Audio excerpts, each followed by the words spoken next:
हिजो पोखरामा के भन्नुभयो कि मेरो जीव धर्मलाई मलाई खतरा छ भनेर भन्नुभयो।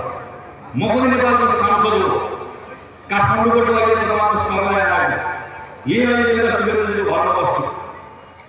हामी जस्ता थुप्रै अब पार्टीको नेताहरूले मञ्चमा हुनुहुन्छ।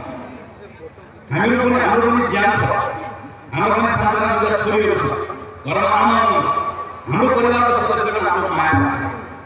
तर हामीलाई हाम्रो ज्ञानको डर लाग्यो, किनकि हाम्रो के छ, हाम्रो जीवन जस्तो अवस्थामा छ, सुरक्षित छ भन्ने भरोसा छ, किनकि साथीहरू हुनुहुन्छ, तपाईँहरू बिचमा सुरक्षित। तर सयौंजना सुरक्षाकर्मीको बिचमा बसेको प्रधानमन्त्री भन्नुहुन्छ मलाई मेरो ज्यानको खतरा भएको महसुस भइरहेको छ। प्रधानमन्त्रीले जुन देशको प्रधानमन्त्रीले आफ्नो ज्यान जोगाउन सक्नुहुन्न, त्यो प्रधानमन्त्रीले तपाईले मेरो ज्यान जोगाइदिन्छ? प्रधानमन्त्री केपी ओलीसँग आफ्नो ज्यान जोगाउन सक्ने हैसियत छैन भने यस्तो लुटे प्रधानमन्त्री हामीलाई चाहिएको छ।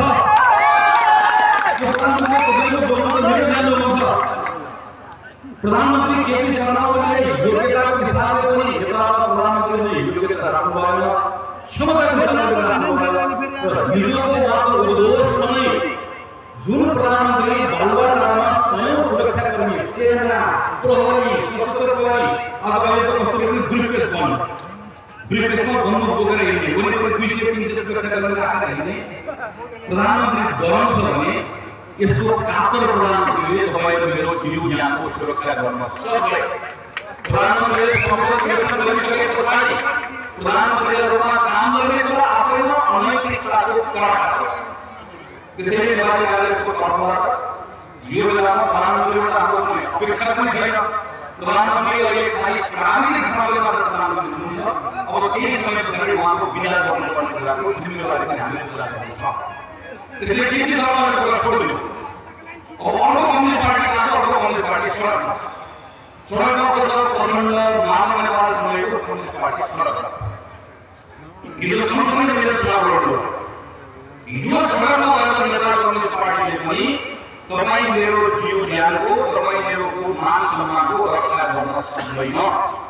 अहिले सडकमा आएर छाती पिटेर जति रोए पनि तपाईँहरूले बिर्सनु। आजभन्दा 1 वर्ष अगाडिको घटना बिर्सनुहुन्न, 2 वर्ष अगाडिको घटना बिर्सनु।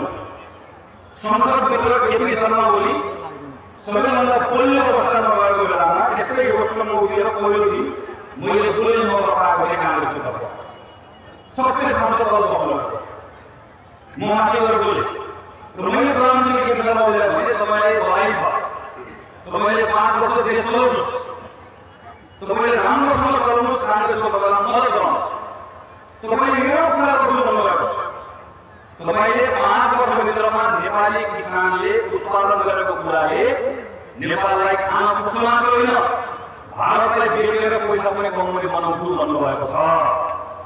नेपालको सबै क्षेत्रमा सिँचाइ पुर्याउँछु भन्नुभएको छ। बाहिरबाट मल किनेर ल्याउनु छोड्नुहोस्, खाद किनेर ल्याउनु पर्यो। खादको कारखाना नेपालमै बनाउँछु भन्नुभएको छ। अब कोही पनि केटाकेटी काम गर्न कतार जानु पर्दैन भन्नुभएको छ। मलाई केही पनि चाहिएको छैन। म तपाईँले गरेको यही बाचाहरू संसदमा उभिएर सम्झाउँछु। तपाईँले पुरा गर्नुभयो भने धन्यवाद भन्छु, तपाईँले पुरा गर्नुभयो भने प्रश्न उठाउँछु। तर अब उदाहरण चल्दैन, क्यासमा चाहिन्छ भनेर म बोलेको छु। मैले त्यो बोल्दै गर्दाखेरि प्रधानमन्त्री केपी शर्मा ओलीले मञ्चमा आएर मलाई उल्लेख बनायो। अनि भर्खर एकजना नानी सांसदले आएर यो भने त्यो भने घरमा गएर राम्रोसँग सुत्नु पर्यो, अब तिम्रो सुत्ने पालो काम गर्ने मेरो पालो भनेर बोलाउनु। मलाई उडाउँदै गर्दाखेरि मैले यसो हेरेको प्रचण्ड मानव नेपाल सबको एउटा टुक्राहरू क्या दियो क्या प्रधानमन्त्री मैले यसो हेर्छु वर्तमान बसेर छाती बोकेर हामी यहाँ छौँ। जतिखेर प्रधानमन्त्री यो भन्दै हुनुहुन्थ्यो त्यो बेलामा प्रचण्डले मान्यतालाई प्रधानमन्त्रीलाई प्रश्न गर्ने प्रत्येक प्रश्नहरू गलत लागिरहेको छ। किन? उहाँहरू सब लोभमा प्रचण्ड पनि लोभी, मानवता पनि लोभ होइन। शेरबहादुर देउवा एक प्रधानमन्त्री भएको बेलामा 3 जना सांसद सिफारिस गरेको बेलामा राष्ट्रपतिले त्यो तीनजना सांसदलाई सांसद बनाउन नमान्दाखेरि राष्ट्रपति भनेको महारानी होइन। राष्ट्रपतिले संविधानले केही भूमिका दिएको छ, प्रधानमन्त्रीले गरेको सिफारिसलाई उहाँले मान्नुपर्छ भनेर कांग्रेसले भन्दाखेरि प्रचण्ड र माओवादीले त्यो बेलामा कांग्रेसको मुख बन्द गर्न आउने प्रधानमन्त्रीको प्रयासलाई साथ दिन्छ बोल्नुभयो। अहिले त्यही राष्ट्रपतिले प्रचण्डलाई ठेगाना अहिले निर्वाचन आयोगले शून्य चिन्ह दिएर उहाँले रोकेर हिँड्नुपर्ने अवस्था छ।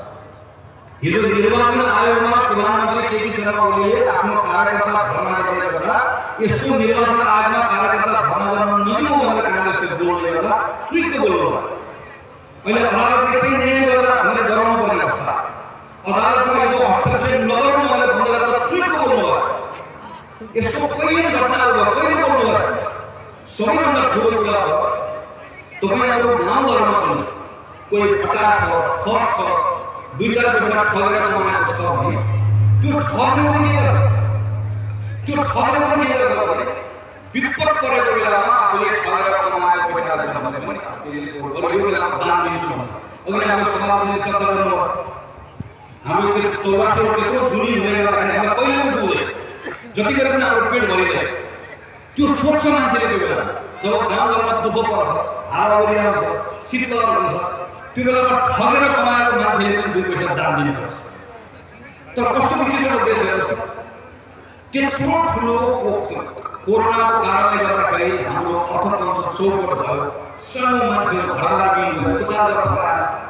त्यस्तो बेला त्यत्रो कोरोनाको विपत्ति परेको बेलामा तपाईँ र मलाई भनेर किनेको औषधिमा घुस खाने सरकार, अस्पतालको भेन्टिलेटरमा घुस खाने सरकार, नेपालको कम्युनिस्ट पार्टी छ यसले घुस मात्र खाए, यसले पाप गरे पाप। यत्रो ठुलो विपत्ति परेको बेलामा पनि भ्रष्टाचार गर्ने, त्यो पनि केमा, औषधिमा, इन्जेक्सनमा, मास्कमा, अस्पतालको सामग्रीमा, त्यसमा पनि घुस खाने भनेको यो त पार्टीमा त गर्छ। तर प्रधानमन्त्री केपी शर्मा ओलीको वरिपरि बसेका मान्छेले उहाँको संलग्नतामा एकपछि अर्को यत्रो काण्ड रचाउनुले गर्दा प्रचण्ड स्वीकृत बोलेन, माधव स्वीकृत बोलेन। किन बोलेन? किनकि केपी ओलीले प्रचण्डलाई भनिएका थिए केही वर्षपछि मेरो स्वास्थ्य ठिक छैन, केही वर्ष पछाडि यो पार्टीको बनाइ बनाउने हो प्रचण्ड दम। माधव नेपालले केपी ओलीले के भन्नुभएको थियो, यो प्रचण्ड भनेको माओवादी हो, मौका परेको बेलामा कुनै ठेलेर आफूले पुर्याइदिनुपर्छ। तपाईँ कुन कुरा एमाले नपुरा एमाले पार्टी बन्दा गर्नुपर्छ, उहाँ पनि चल्नु। यही प्रकारको सरकारले आएर समुदायसँग चुनाव गर्नु झलनाथमा हुन्छ। झलनाथमा हेर्नुहोस् आफ्नो नाममा आफू जिउँदै हुँदै गर्दा फाउन्डेसन खोलेर नाम दिएर झलनाथमा फाउन्डेसन पैसा दिएको केपी ओलीसँग करोडमा भागेको कति 72 करोड पैसा केलाई मागेको सर्वपाजु भनेर 72 करोड मागेर ल्याएपछि केपी ओलीले मागेका छन्। कसैलाई पार्टी बन्द गर्ने हो, कसैलाई प्रधानमन्त्री बन्ने हो, कसैलाई सर्वपाजु पैसा चाहिने, सबै नेपाल कम्युनिस्ट पार्टीका यी सबै नेताहरूको नानी छामेर एक-एकको नानी छामेर सबलाई भेटेर यो ठाउँमा पुर्याउने दुस्साहस गर्ने ठाउँमा केपी शर्मा ओलीलाई पुर्याउने कुराको जिम्मा कम्युनिस्ट पार्टीको एउटा नेताहरूले लिनुपर्छ। त्यसैले सडकमा बसेको कम्युनिस्ट पार्टीले पनि आजको दिनमा यो देशलाई निकास दिन सक्दैन। प्रधानमन्त्री केपी शर्मा ओलीको एकपछि अर्को काण्डबाट नेपाललाई जोगाउन सक्दैन। अर्को पार्टी छ अहिले भर्खर मिलेर गएको जनता समाजवादी पार्टी, नेपाल कम्युनिस्ट पार्टीले 2/3 बहुमत पाएको होइन। नेपाल कम्युनिस्ट पार्टीले बहुमत मात्र पायो। बहुमत मात्र प्राप्त गरेको कम्युनिस्ट पार्टीलाई 2/3 बहुमत प्राप्त गरेको आभास हुने गरेको शक्ति प्रदान गर्ने काम कसले गर्यो? उपेन्द्र यादवले नेतृत्व गर्नुभएको फोरमले संघीय समाजवादी पार्टीले। त्यो बेला मधेसबाट गएको पार्टीले केपी शर्मा ओलीको ताकत नबढाइदिएको भए त्यो बेलामा एकपछि अर्को संहिता विरोधी कानुनहरू बनाउँदै गर्दाखेरि त्यो सरकारमा गएर साथ नदिएको भए केपी शर्मा ओलीको दुस्साहसले गर्यो। पुस 5 गते केपी शर्मा ओलीले संसद विघटन गर्ने निर्णय गर्नुभन्दा वा त्यसपछि धमाधम निर्णय गर्नुभन्दा त्यो दुस्साहसी बनाउनेको लागि पछाडि झरना खनाल नारायण नेपाल प्रचण्डको योगदान भएको जस्तै उपेन्द्र यादवको आजको महत्त्वपूर्ण योगदान रह्यो भन्ने कुरा हामीले सम्झनुपर्छ, जनतालाई बताउनु पर्छ। अनि हाम्रो माननीय उपेन्द्रले चर्चा गर्नुभयो प्रदेश सरकार यो सातवटा प्रदेश सरकार यो प्रदेश ल्याउनको लागि लडेको मान्छे हुनु नेपालको संघीयताको निम्ति लडेको मान्छे थुप्रै मञ्चमा हुनुहुन्छ। यो संघीयता खारेज गर्नु पर्यो भन्दै गर्दाखेरि अहिले पनि लड्न जान्छु, अहिले पनि प्रदेशहरूलाई बलियो बनाउनु पर्छ भन्ने पक्षमा उभिएर बोल्छु। मलाई 7वटा प्रदेशमध्ये 6वटा प्रदेशको धेरै ठुलो मेरो भरोसा थिएन कि प्रदेशले काम गर्न सक्छ भन्ने मलाई लागेको थिएन। तर मेरो सबैभन्दा ठुलो अपेक्षा 2 नम्बर प्रदेशबाट थियो, किनकि 2 नम्बर प्रदेशमा प्रदेशको लागि लडेको मधेसको पार्टी सरकार बनाएको थियो। 2 नम्बर प्रदेशको सरकार सङ्घको सरकारभन्दा फरक सरकार थियो। 2 नम्बर प्रदेश एउटाले सही काम गरिदिएको भए आज सङ्घको सरकारमा ठुलो लगाम लाग्थ्यो। तर यो माननीय उपेन्द्रले भन्नुभएको जस्तै तपाईँले सुन्नुभयो नारा, उठो मधेस जागो मधेस। यो नारा सक्दैन, उठो मधेस जागो मधेस कति राम्रो नारा सुन्दाखेरि मन ठट्ट तर ध्यान दिएर तपाईँले सुन्नुभयो भने त्यो नारा पछाडि अर्को नारा पनि छ, उठो मधेस जागो मधेस उसके नाम में लुटेंगे हवेस, उसके नाम में लुटेंगे प्रदेश। उठो मधेस जागो मधेस उसके नाम में लूटेंगे देश, उसके नाम में लूटेंगे प्रदेश। और भाई यत्रो प्रदेश सरकार चलाउँदै गर्दाखेरि यत्रो मधेसको सरकार चाहियो, हामीले छुट्टै सरकार चलाउन पाउनु पर्ने थियो। आन्दोलन गरेर चलाएको यो प्रदेशको सरकारले एकपछि अर्को भ्रष्टाचारको काण्डमा नमुछेको भए, सङ्घको सरकारसँग लडेको भए, अधिकार कसैले लिएको भए बाँकी रहेको 6वटा प्रदेशले के गर्छ के गर्दैन के गर्दैन यसबाट जे भयो मलाई मन परे पनि मन नपरे पनि मैले आएर प्रदेशको सरकारलाई धन्यवाद भन्नुपर्छ। हिजो उपेन्द्र यादव केन्द्रको सरकारमा गएर बस्नु केपी ओलीको दुस्साहस बढाउनु। आज प्रदेश नम्बर 2 मा यहाँ सरकार छ मधेसबाट आएको पार्टीको, तर यो पार्टीबाट चलाएको सरकारले प्रदेश सही ढङ्गले चलाउन नसक्दै गर्दा सङ्घको सरकारको फुर्ती बढेको कारणले प्रदेशमाथि प्रश्न आउने बेला प्रदेशमाथि प्रश्न आउने अवस्था कसले सृजना गरिरहेको छ। यो सृजना गर्ने काम यहाँ भएको मधेस केन्द्रित भएर भनेको पार्टीले गरेको छ। त्यसैले यो पार्टीले पनि आजको दिनमा देशलाई सङ्कटबाट बचाउन सक्दैन। यो देशलाई सङ्कटबाट बचाउने जिम्मा अब नेताले भन्नुभएको जस्तै आजको दिनमा नेपाली काङ्ग्रेसको हो। त्यही आह्वान गर्न म तपाईँहरूको बिचमा नेपाली काङ्ग्रेसले देशलाई सङ्कटबाट बचाउनको लागि काङ्ग्रेस बलियो हुनुपर्छ। काङ्ग्रेस बलियो कतिखेर हुन्छ? काङ्ग्रेस जनताको बिचमा बलियो गर्नु। सिंहदरबारले काङ्ग्रेस बलियो बनाउँदैन, बालुवाटार र शीतलदहले काङ्ग्रेस बलियो बनाउँदैन। काङ्ग्रेस बलियो बनाएको यसको गाउँ गाउँमा काङ्ग्रेस बलियो भयो भने मात्रै काङ्ग्रेस बलियो हुन्छ। र गाउँमा पनि खास गरी जब जब मधेसले काङ्ग्रेसलाई काफी च्यापेको छ, माया गरेको छ, तब काङ्ग्रेस टिकेको छ, तब काङ्ग्रेस बलियो भएको छ।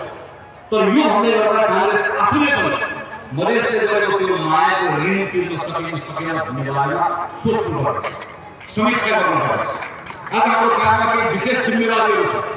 यो संविधान 2072 सालको संविधान म संसारको उत्कृष्ट संविधान भन्ने नचाहिने दावा गर्दैन। यो संविधान बनाउँदा गर्दा केही गल्ती कमजोरीहरू भएका छन्, त्यसलाई स्वीकार गर्नुपर्छ भनेर ठान्दछु। तर यो संविधान कागजको खोजको होइन। यो संविधानले हामीलाई टेक्ने आधार दिएको छ। यो संविधानले हामीलाई जग दिएको छ। घर कस्तो बनाउने भन्ने 2007 सालमा परिवर्तन भए पछाडि 2015 सालमा बिपी कोइरालाको नेतृत्वको सरकार बन्यो। राजा महेन्द्रले अर्थात् 19 महिना नपुग्दै सरकार आफ्नो हातमा लिए। त्यो गल्ती राजाले नगरेको र बिस्तारै सरकारको अभ्यास बलिएको भयो। आज नेपालको अर्को ठाउँमा हुन्छ। 30 वर्ष खाएको पञ्चायतले हाम्रो 46 साल पछाडि बल्ल हामी एउटा व्यवस्था लिएर केही गल्ती हामीले गर्यौँ। तर फेरि माओवादी अनावश्यक युद्ध थोपो हुन्छ। सुन्नुहोस् त, आजभन्दा 15-17 वर्ष अगाडिको अवस्था माओवादी आयो, त्यसपछि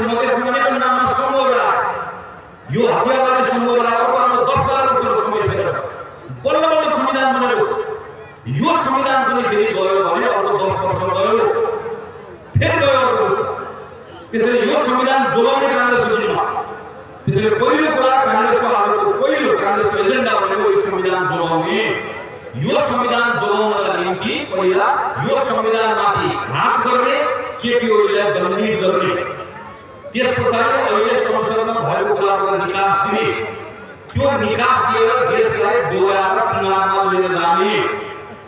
दोस्रो एजेन्डा यो संविधानमाथि कांग्रेसले संशोधनको आफ्नो प्रस्ताव संसदमा दर्ता गराएको छ। कांग्रेस यो संसदबाट यो संविधानलाई संशोधन गराउने आफ्नो बाचा पूरा गर्न चाहन्छ। यो कुनै भोट खपाउनको लागि होइन, यो भनेर दुईटा मत गर्छ भनेर होइन। कांग्रेस यो संविधानको पक्षमा छ र यो संविधानसँग जोडिएका केही अपेक्षाहरू र केही असन्तुष्टिहरू छन्। यो संविधान संशोधन गर्यो भने त्यसको संशोधन हुन्छ। यो संविधानको पक्षमा उभिने मान्छेहरूको संख्या बढ्छ भन्ने कांग्रेसको विश्वास हो। यो कांग्रेसको दोस्रो एजेन्डा। त्यसपछि कांग्रेसको तेस्रो एजेन्डा भनेको हामी अब देशलाई विस्तारै सम्हालेर चुनावमा लिएर जान्छौँ। यो चुनावलाई साथीले चर्चा गर्नुभएको छ।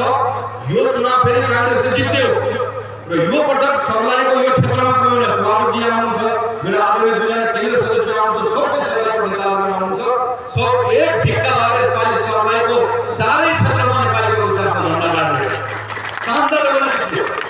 कांग्रेस जित्छ यो पटक। कांग्रेसले सरकार पनि बनाउँछ, तर कांग्रेसको आएको प्रश्न भनेको सरकार बनाएर के हुन्छ? अर्को एउटा प्रधानमन्त्री हुन्छ, अर्को एउटा प्रधानमन्त्रीको फोटो झुल्ने। म एकपल्ट मन्त्री भएर आएको, फेरि अर्को एउटा मन्त्री बनाउँछ। हामीलाई एउटा प्रधानमन्त्री एउटा 2-5 जना मन्त्री चाहिएको होइन। कांग्रेसले 5 वर्ष सरकार चलाउँदै गर्दा यो देशको जनताले कांग्रेससँग धेरै अपेक्षा गरेका छन्, दुःख पनि धेरै पाएका छन्। 5 वर्ष कांग्रेसले वाचा जनतासँग गर्नुपर्छ। कम्युनिस्ट पार्टीले दिएको जस्तो धोका कांग्रेसले 5 वर्ष जनतालाई दियो। एउटा मत जुन कांग्रेसले पाउँछ त्यो मतको सम्मान कांग्रेसले गर्छ। यो देशमा जन्मिएका प्रत्येक नेपाली नागरिकको बाँच्न पाउने अधिकार, आफ्नो मत राख्न पाउने अधिकार, आफ्नो विचार राख्न पाउने अधिकार, आफ्नो बोल्न पाउने अधिकारको सुरक्षा कांग्रेसले गर्छ। तर त्यति काम गरेर कुनै पनि घरमा केटाकेटी जन्मदै गर्दा भगवानलाई वा अल्लाहलाई जसलाई पनि निवेदन दिएर जन्मदैन। मेरो घरमा साना दुईटा छोरीहरू हुर्किरहेका छन्, 10 वर्षको 7 वर्षको। ती मेरा छोरीहरू निवेदन दिएर सांसद भवन थालो घरमा जन्मेर पाउँ भनेर जन्मेका होइनन्। यही देहातमा पनि मेरो छोरीको देखिरहेको छु। यिनीहरू जुन परिवारमा जन्मेका छन्, यिनीहरू जन्मेका मेरो छोरीको मेरो परिवारमा जन्मेका। जन्मले गर्दा के आउँछ? जन्मले गर्दा बाको नाम आउँछ, आमाको नाम आउँछ, घर आउँछ, जात आउँछ, धर्म आउँछ, भाषा आउँछ। तर जन्मले गर्दा सँगसँगै के पनि आउँछ? परिवारको धन सम्पत्ति पनि विरासतमा आउँछ। कसको घरमा जन्मियो त्यो हाम्रो नियन्त्रणमा छैन, नियतिको कुरा, भगवानको कुरा। तर जन्मिसकेको जराले जात पायो ठिक छ, भाषा पायो ठिक छ, धर्म पायो ठिक छ, तर जन्मिसकेको जराले जुन परिवारमा जन्मियो त्यो जन्मिएको कारणले गर्दा उसको भविष्य कस्तो हुन्छ भन्ने कुरा टुङ्गो लाग्छ। मेरो घरमा जन्मिएको दुईटा छोरीहरू, मेरो घरमा काठमाडौँमा जन्मिएकोले उसले बढी अवसर पाउने, धनखोरको एउटा गरिबको परिवारमा जन्मिएको मेरो उमेरको छोरीहरू चाहिँ यो ग्रामको देहातको एउटा सानो घरमा जन्मिएकोले जीवनमा तलै बस्नुपर्ने भए यस्तो लोकतन्त्र संविधानको के पनि गर्दैन। उसले बराबर मौका पाउनुपर्छ। सबै बराबर ठाउँमा पुग्छन् भन्ने छैन, तर मौका बराबर पाउनुपर्छ। सबै मौका बराबर पाउनुपर्छ। जुन घरमा जन्मेको बराबर मौका पाउनुपर्छ, जुन परिवारमा जन्मेको बराबर मौका पाउनुपर्छ। सहरमा जन्मेको, देहातमा जन्मेको, किसानमा जन्मेको, सौका जन्मेको बराबर मौका पाउनुपर्छ। र बराबर मौका पाउनको लागि एउटा निर्णयबाट होइन, लगातार राज्यले त्यसका निम्ति काम गरिरहनुपर्छ। कांग्रेसले सरकारमा आएर 5 वर्ष के गर्छ? कांग्रेसले सरकारमा आएर 5 वर्ष सबै नागरिकलाई बराबर अवसर दिनका निम्ति लगातार काम गर्छ। हाम्रो संविधानमा हामीले के गर्यो? नेपालमा सबै जात जाति बराबर भनेर। तर यो के मन्त्र पढ्ने सबै जात जाति बराबर भन्ने अनि त्यसलाई मन्त्र उच्चारण गरेर वस्तु उच्चारण गर्ने त्यसलाई न भनेर बस्नु। मन्त्र भनेको मन्त्रबाट ताकत प्राप्त गर्ने हामी मन्त्र उच्चारण गरेर त्यो मन्त्रको अर्थ के हामी ईश्वरले सम्बन्ध जो मन्त्र उच्चारण गर्छौं त्यसको भावलाई लिन्छौं त्यसलाई ग्रहण गर्छौं र त्यसको आधारमा आफ्नो जीवन बदल्ने कोसिस गर्छौं यो पनि त्यस्तै हामी बराबर भन्नु तर बराबर भएको समस्याले हेर्ने हो मैले आजको जनावर पनि साथीलाई प्रश्न गर्छु हामी सब बराबर भनेको छ तर एकपटक हेरौँ नेपाली सेनाको सेनापति कि थापा हुन्छ कि पाण्डे हुन्छ कि कटुवाल हुन्छ कि बस्नेत हुन्छ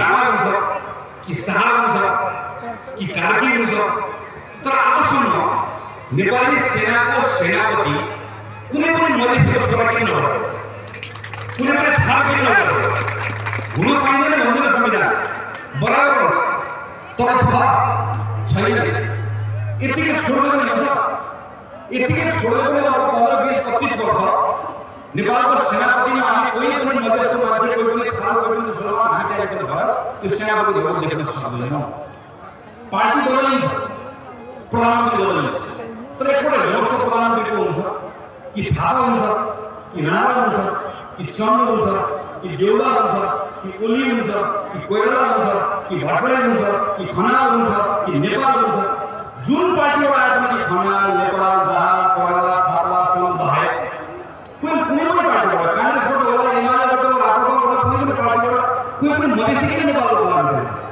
हुन पाइँदैन लेखेको त छैन हुन त पाइन्छ तर हुँदैन हो नेपाली कांग्रेसले जे छ त्यो ठीक छ जे भयो त्यो भयो भनेर बस्नु पनि होइन जे छ के पनि छैन बर्बादको शक्ति भनेर मान्छेको चालले पनि हो कांग्रेसले विभेद पुर्याएर हाम्रो समाजमा बराबर बनाउनु पर्छ भनेर संविधानमा लेख्यो तर व्यवहारमा बराबर छैन बराबर भइरहेको छैन जसरी अघि मैले भने सम्पत्ति फरक हुने परिवारमा जन्मेको बच्चाहरू बराबर भइरहेको छैन फरक जातीय समुदायको मान्छेले राज्यको विभिन्न ठाउँमा प्राप्त गर्ने अवसर पनि बराबर भइरहेको छैन भन्ने कुराको सन्दर्भमा पनि निरन्तर रूपमा कांग्रेसले काम गर्नुपर्छ नेपाली कांग्रेसले यति काम गर्न मात्र पुग्यो यसपछि नेपाली कांग्रेसले काम गर्ने भनेको यसको बारेमा नेता चर्चा गर्नुभएको छ हामी कांग्रेस सरकार बनिसके पछाडि नेपाली कांग्रेसले सरकारबाट निर्णय गरेर यो देशको सबै ज्येष्ठ नागरिकहरूको वृद्ध भत्ता बढाएर कम्तीमा पनि 10,000 रुपैयाँ पुर्याउनु पर्छ यो भन्दै गर्दाखेरि मैले आजसम्म यो भन्दै गर्दाखेरि ताली नबजाएको सभा कहीँ पनि देखेको छैन तर म तपाईँलाई अनुरोध गर्छु कृपया यसमा ताली नबजाइदिनु होला नेपालको कम्युनिस्टहरूले नेपाललाई ठगेर मञ्चमा आयो मेरो पार्टी सरकारमा गयो भने वृद्ध भत्ता बढाएर 10,000 पुर्याइदिन्छु भने सबैले ताली अनि भोट पनि आउँछ सबैभन्दा बढी ताली मानेको हुन्छ भने युवा हुन्छ यो कस्तो विचित्रको देश होला जुन देशमा एउटा कम्युनिस्ट पार्टी आके गएर भाषण गर्छ भने मेरो पार्टी सरकारमा गयो भने ज्येष्ठ नागरिकको भत्ता 10,000 पुर्याइदिन्छु भन्दै गर्दा एउटा युवा प्रधान बसेर ताली बजाउन सिक्की बजाउन गएर ड्याम पर्दा कस्तो देश हो यस्तो विचित्रको देशमा पनि गरे कांग्रेस योजनामा चुनाव लड्यो कांग्रेसले चुनाव लड्ने योजना भनेको भाइले चर्चा गर्नुभएको छ नेताहरूले चर्चा गर्नुभएको छ कांग्रेस 5 वर्ष सरकार चलाउँदै गर्दा कांग्रेसले कतारमा गएको छोराहरूलाई फर्काएर बनाएको घरमा ल्याउँछ कांग्रेसले भारतमा काम गर्न गएको साउदीमा काम गर्न गएको तपाईँको छोरा छोरीलाई फर्काएर तपाईँको गाउँमा ल्याउँछ तपाईहरुले कतै सोचिराख्नु होला विवाहले कतारमा सोचिराख्नु होला दुबईमा सोचिराख्नु होला तपाईलाई कतार दुबई जान नपरेको हुन्छ मलाई संसारमा एउटा देश बताइदिनुस् एउटा देश कसैले बताइदिनु जुन देशमा युवाहरूलाई काम गर्न बाहिर पठाएर तिनीले कमाएर पठाएको पैसाबाट धनी देश धनी भएको एउटा देश कसैले बताइदिनुस् कुनै पनि देश भएको छैन हामी पनि नेपालमा वर्षको 5 लाख युवा 5 लाख युवाहरूलाई नेपालमा यो बेलामा काम चाहिन्छ काम भनेको नोकरी होइन काम भनेको नोकरी नगरे 5 लाख मान्छेलाई काम चाहिन्छ नेपालमा काम कति हुन्छ नेपालमा जम्मा काम 50,000 को हाराहारी हुन्छ अर्थात् 4.5 लाख मान्छेले काम नगरेका अनि 4.5 लाख काम गर्दा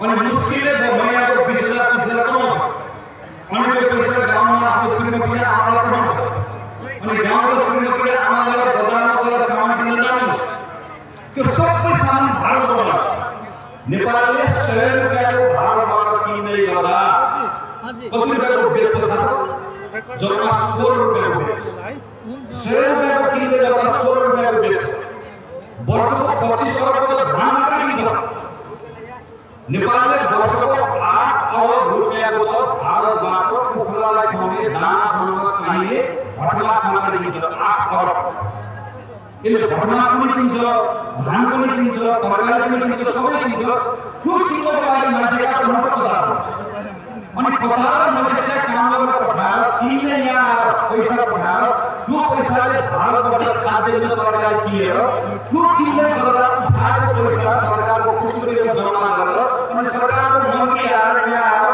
10,000 भत्ता दिन्छु भनेर करोड ताली उडाएर 10,000 भत्ता दिनलाई के सरकारमा खाइदिएपछि हाल हुने हामीले 10,000 20,000 दिला 30,000 दिला बाङमा पाल्ने जिम्मा हाम्रो कि परिवारको कि राज्य तर त्यो बाङमा पाल्नको निम्ति सरकारले दिने पैसाको निम्ति कतार मलेसिया पठाएर खानी पठाएर तिनले कमाएको पैसाबाट घर धन्दा चलाएर भान्सा चलाएर यो देश बदलिनुका निम्ति यहाँ खेतीपाती गर्ने मान्छेले खेतीपाती गरेर आफ्नो परिवार चलाउन सक्यो वर्षको यहाँ कम्तीमा उद्योगबाट नेपालमा वर्षमा 2 लाख मान्छेलाई रोजगारी दिन सक्यो भने अहिले उद्योग रोजगारी कति दिन्छ 20,000 दिन्छ जम्मा कति 20,000 त्यसैले मेरो युवाहरूले मेरो कुरामा अनुरोध छ तपाईहरुको गाउँमा कोही पार्टीमा भोट माग्न आउँदै गर्दा तिम्रो पार्टी चुनाव जित्यो भने मेरो पार्टी चुनाव जित्यो भने भत्ता कति पाउँछ भने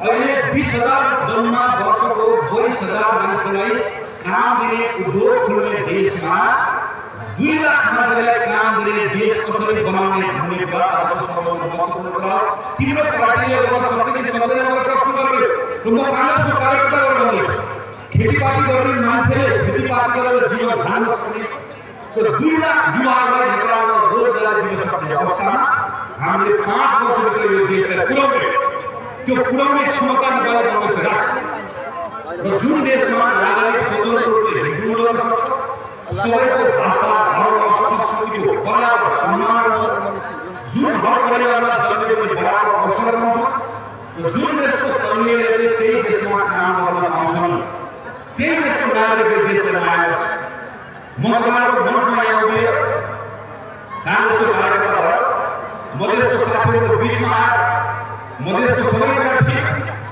पहाडको सबैभन्दा गलत भन्ने यो काङ्ग्रेसको चरित्र हो अनि पहाडमा गएर पहाडको सबैभन्दा ठिक मधेसको सबैभन्दा ठिक भन्ने यो काङ्ग्रेसको चरित्र हो मलाई थाहा छ मेरो साथीहरूलाई चुनाव लड्ने बेला कतिपय गाउँहरूमा मधेसको गाउँमा यहाँको तथाकथित मधेसी पार्टीले के मानेको छ पहाडको दल पहाडको पार्टी बोल्न सक्दैन अनि हामीले काठमाडौँमा चुनाव लड्न जाँदा गर्दाखेरि मधेसको पक्षमा बोल्दै गर्दाखेरि भारतको दलाल बोलेर उठाएको के बोल्नु भएको छ तर काङ्ग्रेस यो गरेर पनि बोलेन काङ्ग्रेसले मधेसको नागरिकको सम्मान गर्ने कुरामा लड्दै जुझ्दै गर्दाखेरि भोट घट्यो तर काङ्ग्रेस आफ्नो जिम्मेवारी चिज गरेर बोलेको पनि चुनाव एउटा हारेर फरक पर्दैन नेपाली काङ्ग्रेसले हिजोको अप्ठ्यारो समयको बेला जन्मको आधारमा नागरिकता लटाउने मधेसमा जन्मिएका मानिसहरूको नागरिकताको पक्षमा लड्दै गर्दा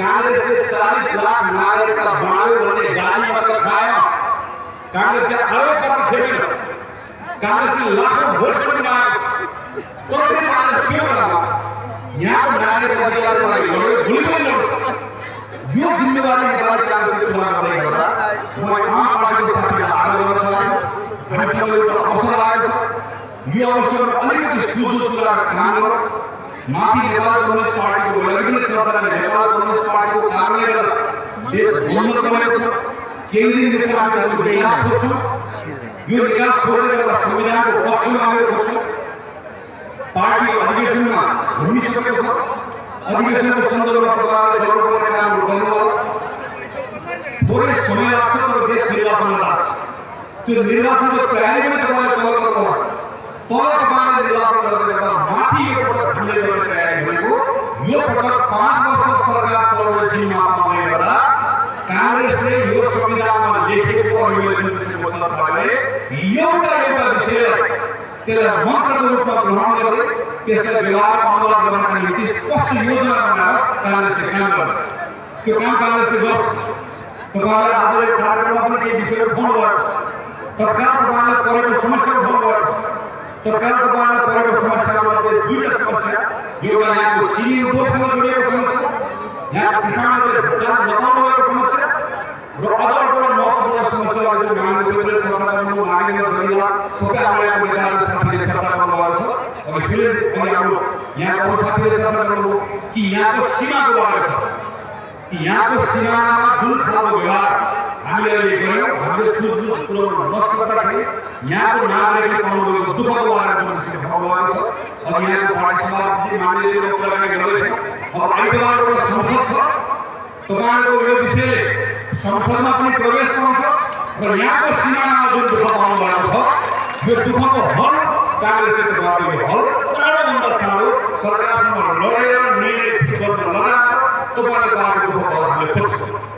चिनीको यहाँको उद्योगको साथीले यहाँको भुक्तान गरेको विषय पनि जुन साथीहरूले उठाउनु भएको छ यो विषयको हल पनि हामीले खोज्छौँ। यति मात्र होइन, म यही मञ्चबाट यहाँको स्थानीय प्रशासनलाई अनुरोध पनि गर्छु, म सचेत गर्न पनि चाहन्छु। यहाँको एउटा विषयको बारेमा मलाई थाहा छ। हामीले हाम्रो नरेन्द्र रामले साथी गुमायो, हाम्रो एउटा दलित साथी गुमाउँदै गर्दाखेरि यहाँको प्रशासनले हामीमाथि जुन खालको व्यवहार गर्यो त्यो व्यवहारको हामीले प्रतिरोध गर्यो। अहिले एउटा स्वाभाविक मृत्यु वरण गरेको एउटा व्यक्तिको मृत्युको विषयमा झुटा मुद्दा लगाएर हाम्रो साथीहरूलाई फसाउँदै गर्दा यहाँको प्रशासनले एउटा कुरा राम्रोसँग बुझाउनु छ।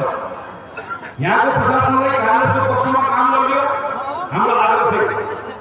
तर नेपाली कांग्रेस भएको कारणले गर्दा चाहेको प्रहरीको प्रमुख होस्, चाहेको जिल्ला प्रशासन अधिकारी होस्, चाहे जोसुकै होस्, कांग्रेस भएको कारणले गर्दा कोही मान्छेमाथि अन्याय गर्छ भने त्यसको एउटा हिसाब किताब हामी सबैले राखेका छौँ। त्यसको मूल्य भोलि ठुलो मूल्य चुकाउनु।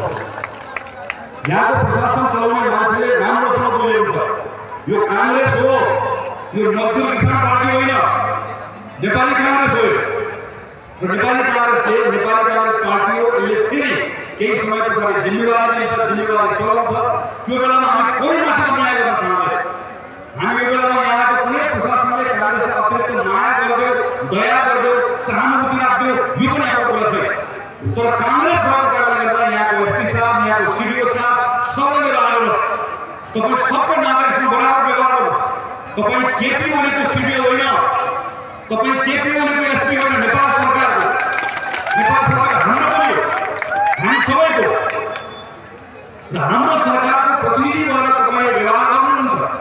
हामी तपाईँसँग के व्यवहार गर्छौँ? तपाईँ प्रधानमन्त्री ओलीको कारिन्दा भएर व्यवहार गर्नुहुन्छ, हामी तपाईँसँग आज पनि त्यही व्यवहार गर्छौँ, भोलि पनि तपाईँसँग त्यही व्यवहार गर्छौँ। यहाँको प्रशासन चलाउने साथीहरूले पनि त्यो कुरा बुझ्न आवश्यक छ र बुझ्नुहुन्छ। बुझ्नु भएन भने पस्ताउनुहुन्छ। यो कुरा पनि यहाँको साथीहरूले तपाईँलाई भन्न आवश्यक छ। म फेरि एकपल्ट तपाईँलाई आग्रह गर्छु, यत्रो भव्य कार्यक्रम उपस्थिति भयो। अहिले आज हामी स्वयं साथीहरूलाई पार्टी प्रवेश गराउँदैछौँ। ती सबै साथीहरूलाई म पार्टीमा स्वागत गर्छु। तपाईँहरू यो ठाउँमा धेरै भन्नु छैन, यो ठाउँ आफै पनि विशिष्ट ठाउँ। मैले अघि पनि भने यत्रो दुःख परेको बेलामा तपाईँलाई यहाँबाट साथीहरू धन्यवाद गरेर आउनुभयो।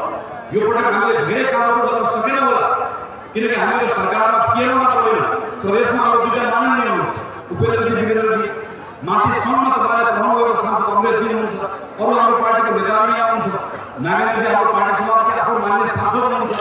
हाम्रो तमाम सबै साथीहरू हामीले संसदमा छौँ तल हुँदै गर्दाखेरि पनि न प्रदेशमा हाम्रो सरकार छ न सङ्घमा हाम्रो सरकार छ। सङ्घमा भएको सरकारले पनि हामीसँग अनुदान व्यवहार गरेको छ, प्रदेशमा भएको सरकारले अनुदान व्यवहार गरेको छ। तर यो सबैको बावजुद पनि हाम्रो ठाउँबाट हामीले सक्ने प्रयत्न गरिरहेका छौँ। तर यो दिन धेरै लामो जाँदैन। मैले अघि पनि चर्चा गरेर फेरि म तपाईँको बिचमा बोलाएर भन्न चाहन्छु, अबको केही दिनभित्र संसदको बैठक बस्छ। यो संसदको बैठकबाट कुनै न कुनै निकास कांग्रेसको नेतृत्वमा यो संसदबाट निकास आउँछ।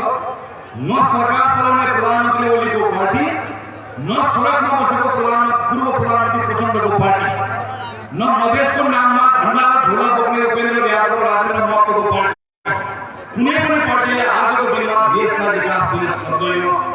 देशलाई विकास दिने जिम्मा कांग्रेसले लिएको छ, हामी लिन्छौँ, हामी गर्छौँ। हिजो हामीले पनि केही गल्ती कमजोरी गरेका छौँ, त्यो गल्ती कमजोरीको लागि हामी माफी चाहन्छौँ र त्यो गल्ती कमजोरीलाई हामी दोहोऱ्याउँदैनौँ। हामी हाम्रो गल्ती र कमजोरीको कारणले गर्दा प्रजातन्त्रलाई अप्ठ्यारो हुने काम पनि गर्दैन, नागरिकको दुःख पाउने काम पनि गर्दैन। तपाईको जीवनमा परिवर्तन आओस् भन्ने जुन चाहना भएको छ प्रत्येक नागरिकले चाहेको छ। प्रत्येक नागरिकले आफ्नो घरमा परिवर्तन आओस् भन्ने चाहेको छ, आफ्नो टोलमा परिवर्तन आओस् भन्ने चाहेको छ। त्यो परिवर्तनको एजेन्डालाई बोक्ने काम नेपाली कांग्रेसले गर्छ र त्यसका निम्ति यो पटक 5 वर्ष कांग्रेसले सरकार चलाउनु पर्छ। तर कांग्रेसले सरकार चलाउनका निम्ति सर्लाहीबाट 4 जना सांसद तपाईले सिंहदरबार पठाउनुपर्छ। तपाईले 4 जना सांसद सिंहदरबार पठाउनु भयो भने म कांग्रेसको एउटा कार्यकर्ता कार्यकर्ताको बीचमा यो संकल्प हामी सबैको तर्फबाट यो पटक तपाईँलाई हामीले पहिला भनेका छौँ, जिम्मेवारी पूरा नगरिकन कांग्रेस फर्कनु। निर्वाचन कहिले हुन्छ मलाई थाहा छैन, तर यो निर्वाचन हुन्छ। यो निर्वाचनमा 4 जना सांसद सर्लाहीले काठमाडौँ पठायो भने फेरि 5 वर्षपछि चुनावमा मत माग्न आउँदै गर्दा सर्लाहीको नागरिकले मैले कांग्रेसलाई जिताएर गल्ती गरेछु भन्ने नागरिकले भन्ने अवस्था आयो भने कांग्रेस फर्केर मत माग्न पनि आउँदैन। कांग्रेस यो पटक जिम्मा लिएर जान्छ, सर्लाहीलाई निराश बनाउँदै। अघि पार्टी सभापति नारायणले भन्नुभयो यो सर्लाहीले 1 से 1 नेता जन्मायो, मधेसको ठेकेदार जन्मायो, मसिया जन्मायो। तपाईले पनि सर्लाहीको गाउँमा हेर्न आयो भनेदेखि सर्लाहीको गाउँले बताउँछ, त्यो झोपडपट्टीले बताउँछ, तपाईको घरले बताउँछ, तपाईको यहाँको उपस्थिति दिदीबहिनीको अवस्थाले बताउँछ।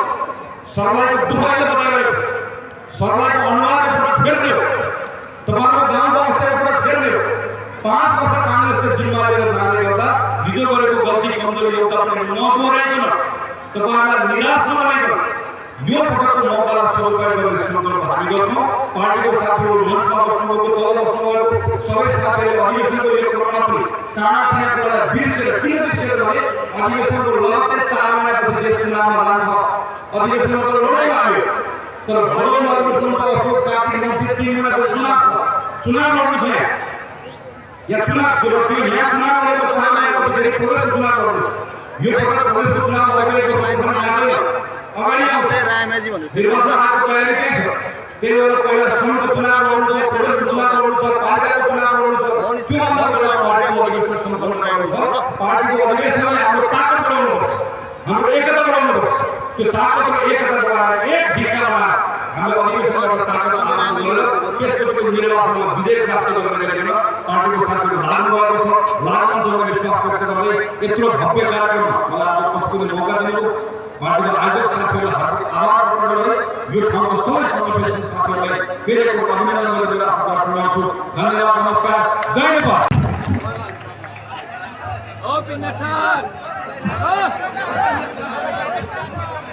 कार्यक्रमका सभाध्यक्ष महोदय, नेपाली कांग्रेसका केन्द्रीय सदस्य, पूर्व सांसद आदरणीय नेता रविलाल राई, नेपाली कांग्रेसका केन्द्रीय सदस्य, पूर्व मन्त्री आदरणीय शम्भुदास बस्टुजी, पार्टी सभापति माननीय सांसद नारायण कुमार यादवजी, पूर्व सभापति आदरणीय नेता लक्ष्मण रायजी, सेक्रेटरी जनरल प्रदेश नेपाली कांग्रेसको प्रथम सदस्य माननीय उपेन्द्र कुमारजी, संविधान सभाका सदस्य यहाँ थुप्रै संविधान सभा सदस्य हुनुहुन्छ, पार्टीको विभिन्न जिम्मेवारी निर्वाह गर्नुभएका थुप्रै अध्यक्षहरू हुनुहुन्छ, जनप्रतिनिधि साथीहरू हुनुहुन्छ। म सबैलाई एकमुष्ट पार्टीको अध्यक्ष तथा साथीहरूलाई सम्बोधन गर्छु र यहाँ उपस्थित सम्पूर्ण बुवाआमा दाजुभाइ दिदीबहिनीहरू, यहाँहरू सबैलाई मेरो हार्दिक अभिवादन। जय नेपाल। 2074 सालको निर्वाचनमा नेपाली कांग्रेसलाई ठुलो खडेरी लागेको थियो। 165 निर्वाचन क्षेत्रमा चुनाव लड्दै गर्दा हामी जम्मा 23 स्थानमा मात्रै विजयी भयो। त्यसको खडेरी लागेको बेलामा तपाईले यहाँबाट सङ्घको सांसद जिताएर आउनुभयो, प्रदेशको 2 जना सांसद जिताएर आउनुभयो, बालिकामा निर्वाचन गराएर धन्यवाद समानुपातिक पनि नेपाली कांग्रेसलाई पहिलो पार्टी बनाएर म नेपाली कांग्रेसको एउटा कार्यकर्ताको संस्थापक तल बस्नु भएको यो ठाउँमा काम गर्ने यहाँको सबै पार्टीको साथीहरूलाई म तपाईहरु सबैलाई हार्दिक अभिनन्दन गर्न चाहन्छु। तपाईहरुको कारणले गर्दा आज यस्तो दुःख गरेको बेलामा पनि नेपाली कांग्रेसले शानका साथमा संसदभित्र तपाईले पठाएको साथीलाई पायो, प्रदेशमा पायो, तपाईहरु सबैलाई म हार्दिक अभिनन्दन गर्न चाहन्छु। र यस्तो भव्य ठाउँमा आउने कार्यक्रम समूहमा जोडिनु भयो यहाँको अध्यक्ष रामकृष्ण शाह, मेरो साथी सुरेन्द्रजी, यहाँको प्रदेशको सांसद उपेन्द्रजी, मेरो साथी भाइ प्रदेशको वीरेन्द्रजी लगायत सबै साथीहरूलाई यस्तो भव्य मौका दिनु म यहाँलाई हार्दिक कृतज्ञ छु। तर म तपाईहरुसँग क्षमा पनि चाहन्छु। तपाईहरु ठाउँमा आएर आउनु अगाडि यत्रो पार्टीको अगाडि बोलिसक्नु भयो। सबैले बोल्दै गर्दाखेरि यति मिठो मिठो भाषामा बोल्नु भयो। म यो धेरै अक्षरमा बुझ्छु, तर म राम्रोसँग बोल्न सक्दिनँ। राम्रोसँग बोल्न नसकेको हुनाले गर्दाखेरि आज म तपाईहरुसँग मैले यो भाषासँग बोल्नु परिरहेको छ। कुनै बेला नेपाली भाषा मात्रै बोल्न आउने बेलामा पुग्थ्यो जस्तो लाग्छ, किनकि राजाले बोल्ने भाषा आफ्नो बोल्दैन, राजाले बोलेको भाषा सबैले बोल्नुपर्छ जस्तो लाग्थ्यो। तर 2072 सालको संविधानमा हस्ताक्षर गरेर आउने एउटा संविधान सभाको सदस्य भएर अहिले नेपालको घुम्दै जाने बेला कोही मैथिली बोल्न नआउँदा, कोही भोजपुरी बोल्न नआउँदा, कोही थारू भाषा बोल्न नआउँदा एकदमै गाह्रो लाग्छ, दुःख लाग्छ। यो भाषा मैले पनि जानेको भए, मैले पनि सिकेको भए, मलाई नेपालीको अरू भाषा पनि बोल्न पाएको भए कति राम्रोसँग मैले यहाँको नागरिकहरूसँग सम्वाद गर्न सक्यो होला भन्ने लाग्छ। यो संविधानले हामीलाई सिकाएको कुरा नै अघि हामी सबैले उभिएर राष्ट्रगीत गायौँ। त्यो राष्ट्रगीतको मर्म के हो भने नेपालभित्र हामी कोही टोपी लगाउँछ, कोही हामी धोती लगाउँछ, कोही हामी जनै लगाउँछ, कोही हामी दाम पाउँछ, कोही हामी पहाडका छौँ, कोही हामी मधेसका छौँ। तर नेपालभित्र हामी जो छौँ हामी सबैको नेपाल बराबर र नेपालको लागि पनि सबै बराबर। यहाँ कोही ठुलो कोही सानो कोही पनि छैन। कुनै पनि भाषा, कुनै पनि धर्म, कुनै पनि संस्कृति, कुनै पनि विषय शासकको ठुलो अरू कसैको सानो छैन। हामीले संविधानमा जे कुरा लेखेर आयौँ र 72 सालको संविधानपछि त्यस पछाडि हामीले चुनाव गर्यौँ। चुनावपछि आएको सरकार संविधानमा यही लेखेको कुराहरूलाई अब थप बढाउँदै लिएर जानु थियो। त्यही क्रममा 2074 सालको निर्वाचनमा नेपाल कम्युनिस्ट पार्टीले शानदार बहुमत प्राप्त गर्यो। उसले करिब 2 तिहाई बहुमत पायो, 5 वर्ष सरकार चलाएको थियो। यो 5 वर्षको बिचमा आएको छ। यसको मौका नेपालमा आजसम्म कसैले पनि पाएको थिएन। राजाले पनि पाएको, राणा प्रधानमन्त्रीले पनि पाएको थियो, बीपी कोइरालाले पनि पाउनुभएको थियो। राजाले किन पाएका थिएनन्? किनकि नेपालमा जति वर्ष राजाले शासन गरे एउटा शासन गर्ने राजालाई आफ्नै परिवारको कसैले कसैको डर थियो। एउटा शासन गर्ने राजालाई अर्को राजासँग डर थियो। बीपी कोइरालाले प्रधानमन्त्रीबाट शासन चलाउँदै गर्दा दरबारको डर थियो। तर केपी ओलीले 5 वर्ष प्रधानमन्त्रीबाट शासन चलाउन पाउँदै गर्दा यस्तो अनुकूलता, यस्तो सजिलो नेपालमा आजभन्दा पहिला कसैले पाएका थिएनन्। जो उहाँले संसदभित्र यत्रो शक्ति, प्रदेशमा 2 नम्बर प्रदेशमा सबै प्रदेशमा आफ्नो मुख्यमन्त्री, 700 भन्दा बढी गाउँपालिकामा आफ्नो प्रमुख, यस्तो शान्त प्रतिपक्ष, यति भलामी जनता, यस्तो सजिलो नेपालमा कसैले पनि पाएन। 5 वर्ष चलाउन पाएको गाडी नेपाल कम्युनिस्ट पार्टीले चलाउन नजानेर दिलबाट खसालेर भिरबाट खसालेर जोर गर्न सक्छ। बल्ल खसिसकेको गाडीलाई हाम्रो आन्दोलनले अदालतले निर्णय गरेर फर्काएर सडकमा अहिले ल्याएको बेलामा नेपाल कम्युनिस्ट पार्टी जसले यो जिम्मेवारी पुरा गर्न सकेन, आफूले जिम्मेवारी पुरा गर्न नसक्दै गर्दाखेरि त्यसको ग्लानि हुनुपर्छ, त्यसको अपराध बोध हुनुपर्छ, त्यसले बोल्नुपर्छ। तर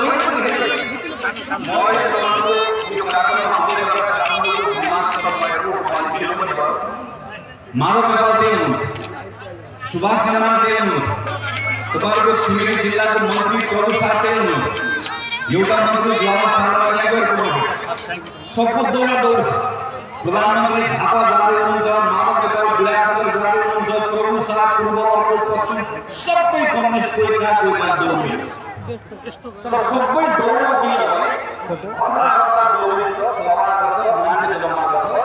एउटा कम्युनिस्टले दौडेर बेलुका हामीले पत्रिका पढ्यौँ भने रेडियो सुन्यौँ भने टेलिभिजन सुन्यौँ भने सुन्ने गरिरहेको थियो आज प्रधानमन्त्रीले पूर्व प्रधानमन्त्रीलाई यो भनेर भनिएको पूर्व प्रधानमन्त्रीले यो भनेर भन्नु हामी सबैले सुनेको भयो 5 वर्ष सरकार चलाउन पाएको नेपाल कम्युनिस्ट पार्टीको प्रचण्ड उसकी माधव नेपाल उसकी केपी उसकी गलत नाम सबैले जनताको बीचमा आएर 10-15 जोडेर माफी माग्नु पर्यो 5 वर्ष जिम्मा दिनुभयो हामीले चलाउन सकेनौँ हाम्रो कारणले गर्दा जनताले दुःख पाएर माफ माग्नु पर्यो तपाईले आजसम्म एकजना कम्युनिस्टको नेताले मञ्चमा उभिएर माफी माग्नु देख्नुभएको छ केपीले माफी माग्नु सुन्नुभएको छ प्रचण्डले माफी माग्नु कसैले माफी माग्नु सुन्नुभएको छ सबै ठुलो स्वरमा सबले ठुलो स्वरमा बोलेको मात्र सुन्नु सबजना मानव की गलती मिले गरेको गलती गरेको भयो गाउँमा बसेर कमाने गलती गरेको काङ्ग्रेसले गलती गरेको गलती अरूले गरेको जस्तो अपराध अरूले गरेको जस्तो सबै अपराध पुलिसमा काम गरिरहेका छन् संसद विघटन गरेर दुर्घटनामा गइरहेको मुलुक अहिले अदालतको निर्णयबाट फर्किएको छ तर अदालतको निर्णयबाट फर्किएपछि पनि प्रधानमन्त्रीले देशलाई निकास नदिने सुरु गरेर अहिले संसद भित्रबाट यो देशलाई बन्द गराउने प्रयास गर्दै हुनुहुन्छ प्रधानमन्त्रीको लागि यो राष्ट्रपति प्रयोग हुनुभयो मेरो लागि विद्यादेवी भण्डारी मैले क्षमा मागेर भन्नुपर्छ पदका हिसाबले म शीतल निवासमा हुनुहुन्छ म नेपालको राष्ट्रपति हो तर मेरो मनले विद्यादेवी भण्डारीलाई आस्थाका साथ नेपालको राष्ट्रपति मान्न सबै राष्ट्रपतिको मर्यादामा राख्नुभयो म मेरो अदालतलाई सलाम गर्छु किनकि मेरो अदालतले संविधानले दिएको जिम्मेवारी पुरा गर्यो अब ठ्याक्कै यस्तै अवस्था निर्वाचन आयोगको आएको छ निर्वाचन आयोगलाई म नेपाल कम्युनिस्ट पार्टीको एउटा चिन्ह दिन्छ कि त्यसलाई चिन्ह दिन्छ हाम्रो चासोको विषय हो तर निर्वाचन आयोगले नेपाललाई बन्द बनाउने प्रधानमन्त्री र नेपाल कम्युनिस्ट पार्टीको जुन प्रयास छ निर्वाचन आयोगले त्यो प्रयासमा मद्दत गर्न पाउँदैन निर्वाचन आयोगले निर्णय गर्नुपर्छ भोलिसम्म निर्वाचन आयोगको नाम बदलेर निकम्मा आयोग राखेको हुन्छ निर्वाचन आयोगले आजको दिनमा जसरी संसदमा जुन तरिकाबाट यसलाई बन्द बनाउने प्रयास गरिरहेछ त्यसको माटो बनाउनुपर्छ प्रधानमन्त्रीजीका बारेमा धेरै टिप्पणी गर्नु नै छैन